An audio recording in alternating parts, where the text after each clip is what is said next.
خبر شامل کریں گے خانقاہ ڈوگرہ سے ENN نیوز نمائندہ علی رضا رانجھا کی۔ خانقاہ ڈوگرہ اسسٹنٹ کمشنر صفدر آباد کی کارروائی۔ خانقاہ ڈوگرہ میں مختلف جگہوں پر اشیاء خوردنوش کی قیمتوں کو چیک کیا گیا۔ اوور چارجنگ پر دکانداروں کو بھاری جرمانے عائد کیے گئے۔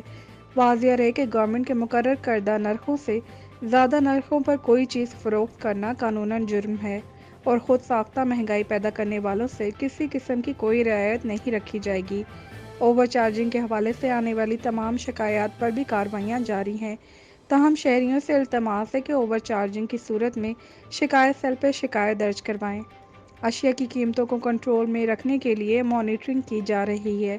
تمام دکانداروں سے التماس ہے کہ سرکاری نرخ پر اشیاء خوردنوش کی فروخت کو یقینی بنائیں۔